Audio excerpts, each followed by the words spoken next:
Hello friends, welcome to SSC coaching centre. दोस्तों, आज के वीडियो में मैं आपके लिए लेकर के आया हूं प्रतिशत। प्रतिशत बहुत ही इंपॉर्टेंट चैप्टर है और हमें यह सीखना बहुत जरूरी है, क्योंकि अगर हम कोई दूसरा चैप्टर भी पढ़ते हैं उसमें भी प्रतिशत आता ही है। तो चलिए स्टार्ट करते हैं। पहला क्वेश्चन, छोटे लेवल के क्वेश्चन से बेसिक से स्टार्ट करेंगे और आगे बड़े बड़े क्वेश्चन भी सॉल्व करेंगे। देखिए, 4/5 का कितना प्रतिशत है? ठीक है, ये जो 4 है, 5 का 5 से डिवाइड करेंगे। 5 का पूछा है ना, तो 5 से डिवाइड करेंगे। कितना प्रतिशत है? अब किसी भी चीज को प्रतिशत में बदलने के लिए 100 से मल्टीप्लाई किया जाता है। ठीक है, चलो 5 से अगर मैं 100 को कटा दूं तो ये 20 बार में कट जाएगा, और इस 4 का मल्टीप्लाई 20 से होगा तो 20 चौके 80 हो जाएगा। इसका मतलब है कि ये जो 4 है, 5 का 80% है। ये आपका आंसर आ गया। ठीक है, अब देखो एक और क्वेश्चन नीचे, 4 5 से कितना प्रतिशत कम है? इसमें कम की बात कह रहा है। ये जो 4 है, 5 से कितना प्रतिशत कम है? ये जो 4 है, 5 से देखो कितना कम है। अगर आप संख्या में देखेंगे तो 1 कम है। किससे? 5 से। लेकिन ये 1 कम है, लेकिन उसने तो प्रतिशत में पूछा ना, प्रतिशत में कितना कम है। तो प्रतिशत में बदलने के लिए 100 से मल्टीप्लाई किया जाता है।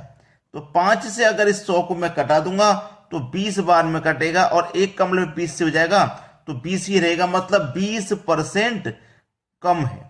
ठीक है, 20% कम है। ये आपका आंसर हो जाएगा। सभी को समझ में आ रहा है? एक और क्वेश्चन यहां नीचे लिखा हुआ है, कह रहा है क्वेश्चन क्या 5 4 से कितना प्रतिशत अधिक है? ये जो 5 है, 4 से कितना प्रतिशत अधिक है? देखो, 5 4 से कितना अधिक है? अगर आप संख्या में देखोगे तो 1 अधिक है। किससे अधिक है? 4 से। अब प्रतिशत में पूछा है तो प्रतिशत में बदलने के लिए 100 से मल्टीप्लाई किया जाता है। अब 4 से 100 को मैं कटाऊंगा, 25 बार में कटेगा, और 1 का मतलब 25 से करेंगे तो 25 ही रहेगा, मतलब 25% अधिक है। ये आपके सवाल का बिल्कुल सही जवाब है। यहां तक किसी को कोई दिक्कत नहीं होगी। अब देखेंगे प्रश्न। प्रश्न है आपका, दो संख्या किसी तीसरी संख्या का 20% एवं 25% के बराबर है, तो पहली संख्या दूसरी से कितने प्रतिशत कम होगी? देखिए, ये आपकी पहली संख्या हो गई, ये आपकी दूसरी संख्या हो गई। अब किसी तीसरी संख्या से है ना ये, तो तीसरी संख्या जब आपको नहीं पता है तो आप उसे 100 मान लीजिए। जब आपने इस तीसरी संख्या को 100 मान लिया है, तीसरी संख्या को 100, तो पहली संख्या क्या है? 20%, दूसरी संख्या 25%। अब देखिए, तीसरी संख्या मैंने क्या मानी है? 20। ठीक है, तीसरी संख्या मैंने 20 मानी है, तो पहली संख्या अगर 20% कम है तो 20% है। दूसरी संख्या मेरी 25% है, तो दूसरी संख्या मेरी क्या हो जाएगी? 25% हो जाएगी। ठीक है, अब 100 में से मैं क्या करूंगा? 20 घटा दूंगा तो ये 80, और 100 में से 25 अगर मैं घटा दूंगा तो ये 75। ठीक है, क्लियर है? यहां तक कोई दिक्कत तो नहीं किसी को भी? अब यहां पे सभी को अच्छे से समझ में आ जाएगा कि कितने प्रतिशत कम है। इसमें दो टाइप का क्वेश्चन पूछा जाता है। दो टाइप का क्या?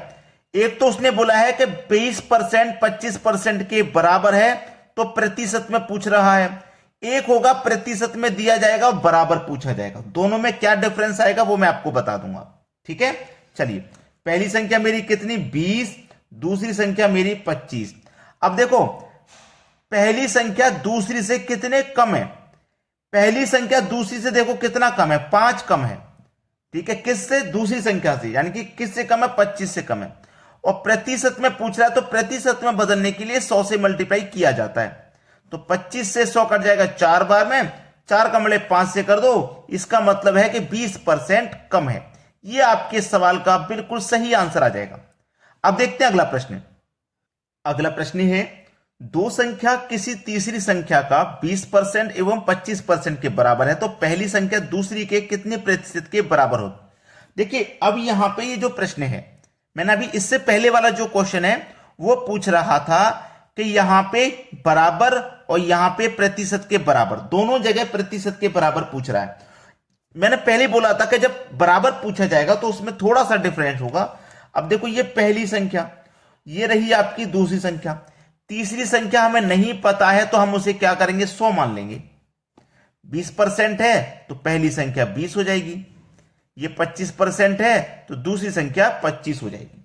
ठीक है, पहली संख्या 20 और दूसरी संख्या 25 हो जाएगी। क्लियर, यहां तक किसी को कोई दिक्कत नहीं। अब यहां पे पहली संख्या दूसरी के कितने प्रतिशत के बराबर है, कितने प्रतिशत के बराबर है? तो यहां पे इस प्रश्न के लिए क्या करोगे आप, पहली संख्या दूसरी कितने बराबर, बराबर पूछा है ना, कम नहीं पूछा। अगर वो कम पूछता तो हम पिछले क्वेश्चन के जैसे देख लेते कि भाई कितना कम है, अधिक पूछता तो देख लेते कितना अधिक है, लेकिन ऐसा कुछ नहीं पूछा उसने। तो पहली संख्या रखो ऊपर, दूसरी संख्या नीचे रखो नीचे, और प्रतिशत में पूछा है ना प्रतिशत के बराबर, तो प्रतिशत के लिए 100 से मल्टीप्लाई कर दीजिए। तो चलिए 25 से 100 कट जाएगा 4 बार में, 20 का मल्टीप्लाई 4 से हो जाएगा, तो ये हो जाएगा 80%, और यही हो जाएगा आपके प्रश्न का बिल्कुल सही जवाब। सभी को आसानी से समझ में आ गया। चलिए अब देखते हैं अगला क्वेश्चन। अगला प्रश्न है, दो संख्या किसी तीसरी संख्या से 20% और 25% अधिक है, यानी कि जो पहली संख्या है और जो दूसरी संख्या, पहली संख्या 20% आपकी अधिक है, ठीक है, और दूसरी संख्या 25% अधिक है। ठीक है, अब यहां पे पूछ रहा है दूसरी संख्या पहली संख्या से कितना प्रतिशत अधिक है। दूसरी संख्या पहली से कितना अधिक है भाई, 5 अधिक है। भाई 20 से 25 हो रही है, 5 अधिक ही तो है। किससे अधिक है, 5, पहली संख्या से अधिक है, यानी कि 20 से अधिक है, 20 से ही तो अधिक है। चलिए, दो संख्या किसी तीसरी संख्या से 20%, तीसरी संख्या हमको नहीं पता तो हम उसे क्या करेंगे, 100 मान लेंगे। अब 100 का 20% 20 हो जाएगा, 25% 25 हो जाएगा। तो दूसरी संख्या पहली संख्या से कितना प्रतिशत अधिक है? तो देखिए दूसरी संख्या पहली संख्या से कितना अधिक है, 5 अधिक है, 5 ही तो अधिक है। किससे अधिक है, 5, 20 से। और प्रतिशत के लिए क्या करेंगे, 100 से मल्टीप्लाई कर देंगे। तो 20 से 100 कट जाएगा 5 बार में, और 5 गुने 5 हो जाएगा 25%। ये आपके सवाल का बिल्कुल सही जवाब हो जाएगा। अब देखते हैं अगला प्रश्न। अगला प्रश्न है, दो संख्या किसी तीसरी संख्या से 20% एवं 25% कम है। तीसरी संख्या से 20% और 25% कम है। ठीक है, उसने ये बोला दो संख्या किसी तीसरी संख्या से, तीसरी संख्या हमें नहीं पता क्या है, नहीं पता ना, 100 मान लेते हैं। पहली संख्या ले लो, ये दूसरी संख्या ले लो। ठीक है, ये हमने ले लिया। उसने क्या बोला है, उसने बोला है कि हमारी दो संख्या, ठीक है, दो संख्या हमारी किसी तीसरी संख्या से 20% एवं 25% कम है। कम है ना, तो देखो ये मेरी पहली संख्या हो गई और ये हो गई दूसरी संख्या।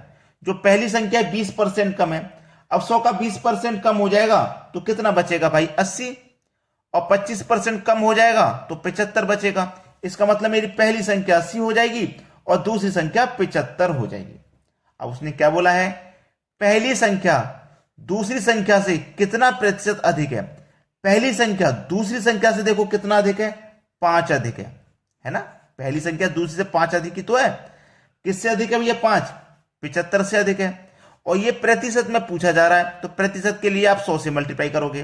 तो यहां पे देखिए 25 से कट जाएगा ये 3 बार, और 25 से कट जाएगा 4 बार। ठीक है, 5 चौके 20, और डिवाइड में कितना है, 3। अब 3 से डिवाइड करेंगे हम, 3 छिक्के 18, 2 बचेगा, नहीं जाएगा, 2 ऊपर बटे में 3, 6.2/3% प्रश्न का बिल्कुल सही जवाब हो जाएगा, बिल्कुल सही। क्लियर है ये सवाल सभी को। अब देखेंगे अगला प्रश्न। अगला प्रश्न है, 10 वस्तु का क्रय मूल्य 15 वस्तु के विक्रय मूल्य के बराबर है, तो हानि या लाभ या हानि से बताइए। देखिए 10 वस्तु का क्रय मूल्य, 10 वस्तु का क्रय मूल्य मतलब कॉस्ट प्राइस, 15 वस्तु के विक्रय मूल्य, 15 वस्तु के विक्रय मूल्य मतलब सेलिंग प्राइस के क्या है, बराबर है, बराबर ही तो है। अब देखो इधर मेरा कॉस्ट प्राइस है, जब मैं सेलिंग प्राइस को बराबर के इधर लाऊंगा तो कॉस्ट प्राइस के बटे में सेलिंग प्राइस आ जाएगा बराबर। इधर क्या बचा फिर, 15, भाई सेलिंग प्राइस तो इधर आ गया, इधर 15 बचा। अब ये 10 को इधर लेके जाऊंगा तो 15 के बटे में 10 आ जाएगा। अब देखो कॉस्ट प्राइस आपका 15 रुपए है, सेलिंग प्राइस 10 रुपए। अब 15 रुपए की चीज को आप 10 रुपए में बेच रहे हो तो नुकसान होगा ना, 5 रुपए का नुकसान होगा। अब माइनस में आ रहा है ना, 5 रुपए का नुकसान हो रहा है, तो भाई हानि होगा, 5 रुपए की हमें हानि हो रही है। अब हानि हो रही है, पता चल गया, हानि होगा या लाभ होगा यही पता लग जाएगा। तो देखो लाभ निकालो चाहे हानि, हमेशा कॉस्ट प्राइस पर निकलती है, तो कॉस्ट प्राइस आपका 15 है। और प्रतिशत के लिए 100 से मल्टीप्लाई कर दोगे आप। तो 5 एकम 5, 5 तिरिका 15 और 3 से काटा दूंगा 33.1/3% आ जाएगा। ठीक है, इतने की हमें क्या हो जाएगी, ये हानि हो जाएगी। भाई हानि ही तो हो रही थी, माइनस में आया था, हमें पता चल गया हानि हो रही है। अब देखेंगे अगला सवाल। अगला प्रश्न है, राम के 12 आम का क्रय मूल्य 8 आम के विक्रय मूल्य के बराबर है, तो उसका लाभ या प्रतिशत या हानि फिर से बताइए। राम के 12 आम का क्रय मूल्य, 12 आम का क्रय मूल्य यानी कि कॉस्ट प्राइस 8 आम के विक्रय मूल्य यानी कि सेलिंग प्राइस के बराबर है, तो बराबर ले लो। चलिए, इधर आपका कॉस्ट प्राइस है, जब मैं सेलिंग प्राइस को बराबर के इधर लाऊंगा तो कॉस्ट प्राइस के बटे में सेलिंग प्राइस आ जाएगा, इधर 8 बचेगा। अब 12 को इधर लेके आऊंगा, 8 के बटे में 12। अब देखो 8 रुपए का कॉस्ट प्राइस, सेलिंग प्राइस 12। अब 8 रुपए की चीज को आप 12 रुपए में बेचेंगे तो आपको फायदा होगा 4 रुपए का फायदा होगा। अब पता चल गया यहीं पे कि हमें लाभ हो रहा है। लाभ निकालो चाहे नुकसान, हमेशा कॉस्ट प्राइस पे निकलता है, तो कॉस्ट प्राइस आपका 8 है। और प्रतिशत के लिए क्या करोगे, 100 से मल्टीप्लाई। तो 4 से 8 2 बार में कटेगा और 2 से 100 50 बार में कटेगा, मतलब 50% का यहां पे हमको लाभ हो जाएगा। यह प्रश्न का बिल्कुल सही जवाब है। ठीक है, तो अगर आपने लाइक नहीं किया वीडियो को, भी लाइक कर दो और शेयर नहीं किया तो शेयर कर दीजिए। ठीक है दोस्तों, धन्यवाद।